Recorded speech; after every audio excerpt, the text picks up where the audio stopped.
পরিবহন শ্রমিক এবং মালিকদের পক্ষ থেকে যে অনির্দিষ্টকালের জন্য ধর্মঘট ডাক দেওয়া হয়েছিল, আমরা দেখতে পাচ্ছি 7 ঘন্টা যেতে না যেতে সেই ধর্মঘট আসলে প্রত্যাহার করা হয়েছে। আমরা যতটুকু খবর পেয়েছি তাদের কাছ থেকে, অর্থাৎ আজ বিকাল 4 ঘটিকার সময় বিভাগীয় কমিশনারের কাছে সাথে ওনারা বৈঠকে বসবেন। বৈঠকের পরেই আসলে সিদ্ধান্ত নেওয়া হবে আসলে এই এই অবরোধ চলবে কি চলবে না। আমরা যতটুকু জানতে পেরেছি, অর্থাৎ এই অবরোধ প্রত্যাহারের পরেই আপনারা দেখতে পাচ্ছেন দূরপাল্লার বাস সহ বিভিন্ন ধরনের ট্রাক, লরি সহ সিএনজি সবগুলা যানবাহন এই মুহূর্তে চলছে। অর্থাৎ এই মুহূর্তে একটা স্বাভাবিক পরিস্থিতি বিরাজ করছে। আমি অবস্থান করছি হুমায়ুন রশিদ চত্বর, অর্থাৎ সিলেটের প্রবেশদ্বার ক্ষেত্র। আপনারা দেখতে পাচ্ছেন এখানে আসলে ধর্মঘটের কোনো ছিদ্র ফোঁটাও নেই, অর্থাৎ বলা চলে একদম স্বাভাবিক অবস্থা এই মুহূর্তে বিরাজ করছে। যদিও সে পরিবহন ধর্মঘট কিছুটা চাপ আমরা সকালবেলা কিছুটা দেখেছিলাম তাদেরকে, অর্থাৎ শ্রমিক যারা নেতা আছে, তারা কর্মীরা আছে, তারা আসলে অনেকটা পিকেটিং এর অবস্থায় দেখেছিলাম, তারা অনেক গাড়িকে আটকে দিয়েছিল অর্থাৎ প্রতিমধ্যে। কিন্তু এখন যে অবস্থা, এখন কাউকে আসলে মাঠে দেখা যাচ্ছে না, অর্থাৎ বলা চলে যে এখন পরিবহন শ্রমিকরা কেউই আসলে এই মুহূর্তে নাই। আমরা যতটুকু জানতে পেরেছি, যেহেতু আজ সকাল 6 ঘটিকার সময় থেকে এই পরিবহন ধর্মঘট শুরু হলেও সেটা প্রায় যখন দুপুরে 1টা হয় তখন সেটা প্রত্যাহার করা হয়। আমরা যতটুকু জানতে পেরেছি এই প্রত্যাহার মধ্য দিয়ে আসলে যে কথা বলা হবে, অর্থাৎ আমরা যদি একটু বলে থাকি অর্থাৎ বিস্তারিত, অর্থাৎ জেলা বিভাগীয় কমিশনারের সাথে আলাপ করবেন শ্রমিক এবং মালিকের নেতৃবৃন্দরা। এরপরে আসলে ঘোষণা আসবে আসলে এই পরিবহন শ্রমিক এবং মালিকদের পক্ষ থেকে আসলে ধর্মঘট চলবে কি না চলবে না। আমরা ইতিমধ্যে দেখি অর্থাৎ গাড়ির যে জ্যাম, যে স্বাভাবিক চিত্র, সেটা আসলে লেগেই আছে।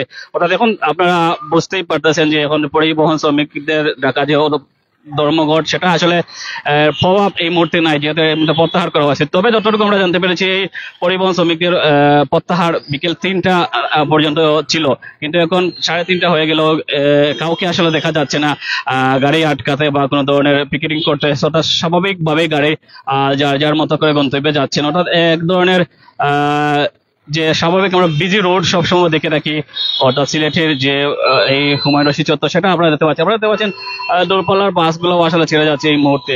আমরা চতুর্দিকে আমরা যদি দেখাই, আপনার গাড়ির যে চাপ সেটা আসলে উপলব্ধি করা যাচ্ছে। অর্থাৎ বলা আসলে পরিবহন শ্রমিকদের যে প্রত্যাহার ঘোষণার যে প্রত্যাহার পাওয়ার পরে তারা আসলে যার যার গন্তব্যে রওনা দিয়েছেন। আমরা যদি বলে থাকি, এখন আমরা সকাল থেকে দেখেছিলাম অসংখ্য যাত্রীরা যারা আসলে ঘর থেকে বের হয়েছেন গন্তব্যে পৌঁছানোর জন্য। তারা বিভিন্ন ধরনের সমস্যায় পড়েছেন, তারা আমাদের কাছে অভিযোগ করেছেন এ ধরনের ধর্মঘট তারা আসলে জানতেন না, না জানার কারণে তারা ঘর থেকে বের হয়েছেন। তবে আমরা বিগত কয়েকদিন ধরে দেখেছি যে অর্থাৎ পরিবহন মালিক এবং শ্রমিকদের মধ্যে যে ধর্মঘট নিয়ে কথাবার্তা, সেটা আসলে অস্পষ্ট দেখা দিয়েছিল। আমরা গত 2 দিন দেখছিলাম মালিক পক্ষের মধ্যে দুটি অংশ আসলে বিভক্ত হয়ে দু ধরনের কথা বলতেছিল। এক পক্ষে বলতেছে পরিবহন শ্রমিকদের ধর্মঘট চলবে, অন্যদিকে বলতেছে চলবে না। অর্থাৎ এই যে দুটানার কারণে সিলেটবাসী আসলে একটা বিভ্রান্তির মধ্যে পড়ে গিয়েছিল। তবে দিনের বেলা আমরা যতটুকু দেখেছিলাম, অর্থাৎ সকালকের বেলা যে পরিবহন যে ধর্মঘট, সেটা আসলে খুবই জোরালো ছিল। কিন্তু যখন সেটা প্রত্যাহারের ঘোষণা আসলো তখনের পর থেকে জনজীবন একটা স্বাভাবিক হতে চলেছে।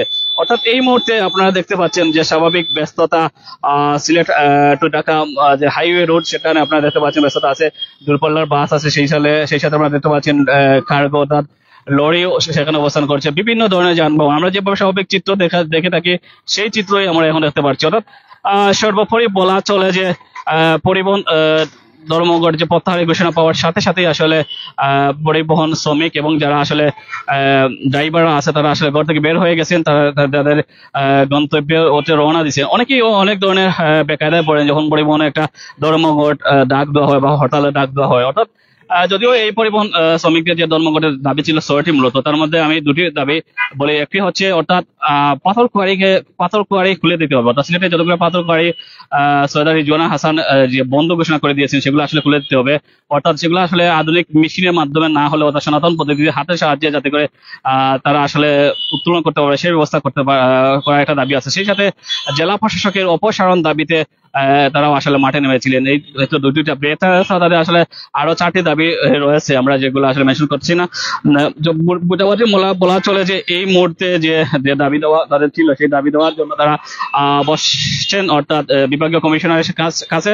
অর্থাৎ ওনার কাছ থেকে কোনো ধরনের আশ্বাস যদি পাওয়া যায়, হয়তো পরিবহন শ্রমিকদের যে অনির্দিষ্টকালের যে ধর্মঘট সেটা প্রত্যাহার করা হবে।